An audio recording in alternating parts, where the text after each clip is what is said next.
Bismillahirrahmanirrahim. Assalamualaikum warahmatullahi wabarakatuh.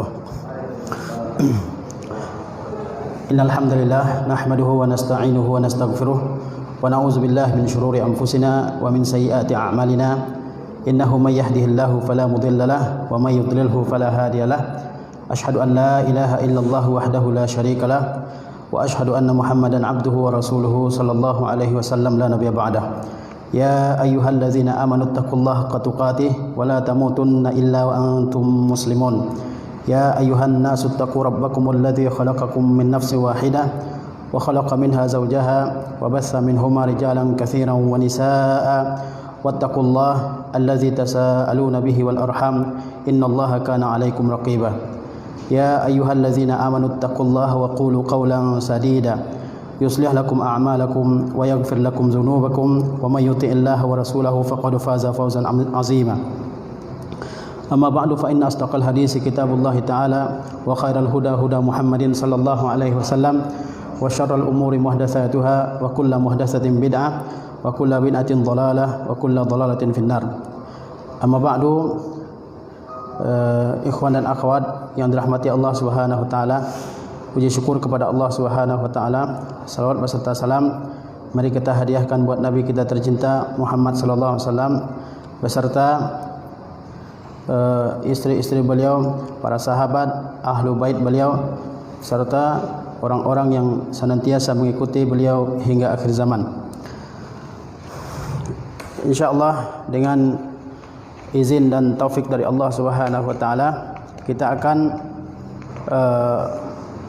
mengkaji sebuah risalah yang sangat penting di dalam ilmu akidah, yaitu kitab Al-Usul As-Salasa. Ya, Al-Usul As-Salasa, yang artinya adalah tiga landasan pokok. Tiga landasan pokok. Al-Usul artinya landasan, jamak dari aslun, dan salasa artinya tiga. Ya. Kitab ini dikarang oleh Al-Mujaddid, ya, seorang pembaharu dalam Islam, yaitu Syekh Muhammad Ibn Abdul Wahhab At-Tamimi rahimahullahu taala rahmatan wasi'ah. Kitab ini dikarang oleh Syekh Muhammad Ibn Abdul Wahhab At-Tamimi. Secara umum isi dari buku ini adalah menjelaskan tentang tiga pertanyaan yang akan ditanyakan oleh malaikat kepada setiap muslim dan muslimah dalam kuburnya, yaitu man rabbuka, siapa Rabb engkau, kemudian man nabiyuka, siapa nabi engkau, wa ma dinuka, dan apa agama engkau. Ini cakupan dari kitab Ushulus Salasah ini, yaitu mengenal Allah, mengenal nabi, dan mengenal agama Islam. Sebelum kita masuk ke materi pengajian ini, mungkin kita perlu membicarakan sedikit tentang ahammiyatu talabil ilmi, yaitu pentingnya kita menuntut ilmu agama.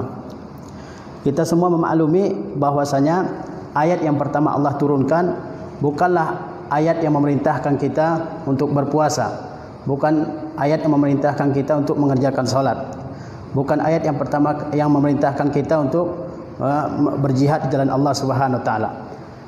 Akan tetapi ayat yang pertama kali Allah turunkan kepada Nabi kita tercinta Muhammad sallallahu alaihi wasallam adalah ayat yang berisi perintah untuk membaca. Iqra bismi rabbikal ladzi khalaq. Bacalah dengan nama Rabb engkau yang telah mencipta. Ayat 1 sampai 5 surah Al-Alaq. Di mana di ayat pertamanya memerintahkan kita untuk membaca. Dan kita semua sudah memaklumi bahwasanya membaca itu adalah miftahun min mafatihil ulum. Bahwa membaca itulah satu kunci dari kunci-kunci ilmu pengetahuan. Jadi agama Islam ini adalah agama ilmu. Agama ilmu, di mana seorang muslim diperintahkan oleh Allah Subhanahu wa taala, oleh Rasulnya sallallahu alaihi wasallam juga, untuk berilmu sebelum berbuat, sebelum mengucapkan sesuatu di dalam agama ini. Sehingga terkenal suatu ungkapan di kalangan ulama, al-ilmu qabla al-qawli wal amal, yaitu harus ada ilmu sebelum mengucapkan sesuatu dan sebelum mengamalkan sesuatu. Dan dalam Al-Quran Allah Subhanahu wa taala perintahkan kita semua sebagai seorang muslim untuk menuntut ilmu. Allah berfirman, "Falaula nafara min kulli firqatin minhum ta'ifatul yatafaqahu fid din wal yunziru qaumahum idza raja'u ilaihim." Kenapa tidak ada satu rombongan orang, satu kelompok yang pergi menuntut ilmu, ya?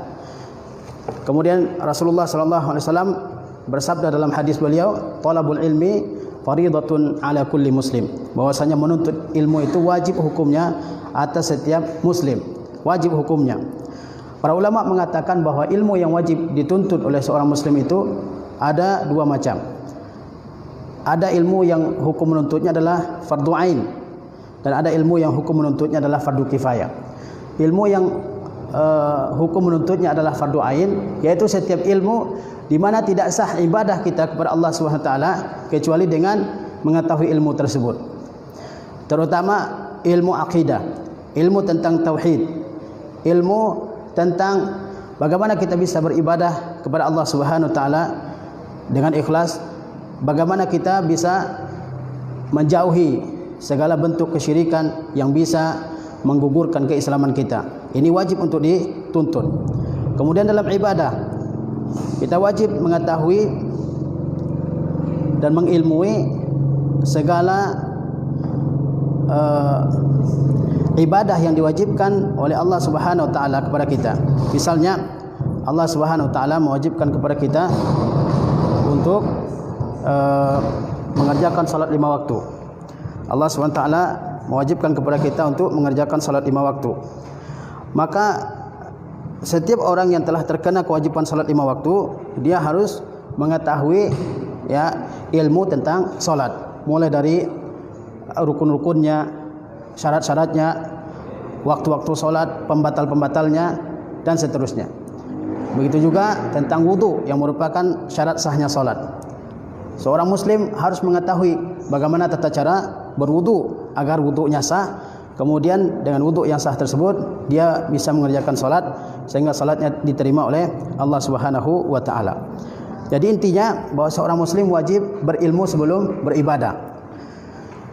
Dan ada ilmu yang hukum menuntutnya adalah fardu kifayah. Yaitu fardu kifayah maksudnya harus ada di antara kaum muslimin yang menguasai ilmu tersebut. Apabila jumlah kaum muslimin yang menguasai ilmu tersebut sudah cukup, maka seluruh kaum muslimin di tempat tersebut terlepas dari kewajiban menuntut ilmu tersebut. Misalnya dicontohkan oleh ulama adalah ilmu matematik atau ilmu kedokteran, di mana suatu komunitas kaum muslimin harus ada orang yang menguasai ilmu matematik, karena ilmu ini penting, ya, terkait misalnya pembagian zakat, terkait misalnya penentuan waktu sholat, terkait misalnya pembagian harta warisan dan seterusnya. Jadi harus ada di antara kaum muslimin yang menuntut ilmu ini, ilmu matematik ini, karena nanti bisa diaplikasikan, bisa diterapkan di dalam ilmu waris, ilmu pembagian zakat dan seterusnya. Jadi harus ada di tengah-tengah kaum muslimin yang menguasainya, ya, satu orang atau dua atau seterusnya, sampai jumlah yang diperkirakan sudah cukup untuk kebutuhan kaum muslimin. Tetapi ilmu terkait dengan akidah, tentang tauhid, pembatal-pembatal keislaman, ini adalah ilmu yang wajib dituntut oleh setiap pribadi muslim dan muslimah. Sebagaimana tadi Rasulullah SAW bersabda, "Talabul ilmi faridatun ala kulli muslim." Bahwasanya menuntut ilmu ini wajib hukumnya atas setiap muslim. Dan di dalam Al-Quran, kata para ulama, setiap ayat yang memuji ilmu pengetahuan, maka yang dimaksud itu adalah ilmu pengetahuan agama. Dan ada ayat dalam Al-Quran yang mencela orang-orang yang hanya mengetahui zahir dari kehidupan dunia ini. Ya'lamuna zahiran minal hayatid dunya. Mereka mengetahui zahir dari kehidupan dunia ini, ya. Sampai kata Hasan Al-Basri, andaikan diletakkan dirham di tangan mereka, mereka mengetahui apakah dirham tersebut asli atau palsu. Bahkan mereka mengetahui takarannya, ukurannya, berapa dirham tersebut, ya. Saking ahlinya mereka dalam urusan dunia. Tetapi kalau ditanyakan misalnya tentang wudu, mereka tidak mengetahui, ya. Ditanyakan tentang pembatal-pembatal wudu misalnya, dia tidak mengetahui. Ditanyakan tentang misalnya apa pembatal-pembatal Islam, secara umum saja dia tidak mengetahui. Nah, orang seperti ini yang hanya mengetahui, ya, ilmu-ilmu duniawi tetapi tidak mengetahui ilmu-ilmu agama, maka ini dicela oleh Allah Subhanahu wa taala. Kemudian ikhwan dan akhwat yang dirahmati oleh Allah Subhanahu wa taala, jadi kita berkewajiban untuk menuntut ilmu agar ibadah yang kita lakukan berdasarkan kepada ilmu. Karena tidak ada ibadah yang sah ya tanpa didasari oleh ilmu. Sebagaimana Allah SWT berfirman, "Fa'lam annahu la ilaha illallah wastaghfir li dzambik." Ketahuilah bahwasanya tidak ada Tuhan yang hak selain Allah dan mohonlah ampunan terhadap dosa engkau. Jadi Allah SWT perintahkan terlebih dahulu untuk menuntut ilmu. Fa'lam, ketahuilah, ya, pelajarilah ilmu. Kemudian Allah perintahkan untuk beramal, yaitu apa? Beristighfar. Nah, di antara hal pokok yang wajib kita ilmui, yang wajib kita ketahui dalam kehidupan kita sebagai seorang muslim dan muslimah adalah mengetahui 3 perkara penting, yaitu mengetahui siapa Rabb kita, siapa Nabi kita, dan apa agama kita. Nah, ini akan dibicarakan oleh Syekh Muhammad Ibn Abdul Wahab dalam risalah yang ringkas ini. Kita lihat sebelum masuk kepada inti risalah ini, risalah ini diberi 3 muqaddimah oleh Syekh Muhammad Ibn Abdul Wahab, ya. Ada 3 muqaddimah yang dicantumkan oleh Syekh Muhammad Ibn Abdul Wahab. Kita lihat muqaddimah yang pertama, kita bisa buka, ya, di mana beliau memulai risalah ini. Risalah artinya buku kecil, ya. Di mana beliau memulai risalah ini dengan kalimat Bismillahirrahmanirrahim, ya. Beliau memulai risalah ini dengan basmalah, Bismillahirrahmanirrahim, adalah karena meneladani Al-Quranul Karim dan Sunnah Nabi Sallallahu Alaihi Wasallam, di mana Al-Quranul Karim dimulai oleh Allah Subhanahu Wa Taala setiap suratnya dengan Bismillahirrahmanirrahim, kecuali satu surat At-Taubah, ya, karena isinya adalah pernyataan perang kepada kaum musyrikin dan kaum munafikin. Jadi tidak ada dimulai dengan basmalah surat At-Taubah. Jadi risalah ini beliau mulai dengan basmalah Bismillahirrahmanirrahim karena mengikuti Al-Quranul Karim dan mengikuti sunnah Rasulullah SAW, di mana setiap kali Rasulullah SAW mengirimkan surat kepada raja-raja yang ada di sekitar Jazirah Arab, beliau memulai surat-surat tersebut dengan tulisan Bismillahirrahmanirrahim. Ya, kenapa? Karena menulis sebuah risalah atau sebuah buku bukan perkara yang mudah. Jadi seseorang harus memohon kepada Allah Subhanahu wa Ta'ala. Bismillah artinya saya memulai risalah ini dengan memohon pertolongan kepada Allah Subhanahu wa Ta'ala. Karena ba di situ kata para ulama adalah ba isti'anah. Ba yang berarti isti'anah, yaitu meminta pertolongan kepada Allah Subhanahu wa Ta'ala. Jadi bisa kita artikan bahwa bismillah artinya dengan memohon pertolongan kepada Allah Subhanahu wa Ta'ala, ya, yang Maha Pengasih lagi Maha Penyayang.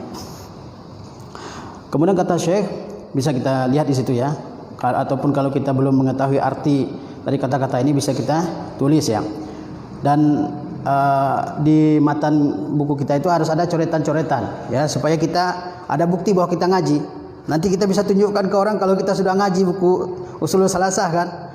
Apa buktinya? Ada coretan-coretan dari setiap halamannya, kan. Kalau bersih bukunya, ya orang ragu antum belajar atau tidak gitu. Ya coret aja. Kalau ada faidahnya, ya dicoret. Karena yang anak pernah pelajari dulu bahwa setiap faidah yang ada tersebut harus ditulis di situ, ya, jangan dibiarkan lewat. Sebab ilmu itu kalau sudah lewat, ya nggak tahu apakah dia kembali diucapkan lagi atau tidak, ya. Ya. Jadi harus ditulis di situ, ya. Dan seorang penuntut ilmu harus cepat, ya, dalam makan, minum, menulis dan berjalan, ya. Jangan dibiarkan kalau ada faidah, ya, dari ikhwan-ikhwan kita juga, kalau ada faidah ilmiah, ada tambahan-tambahannya, maka kita harus catat di bukunya, ya.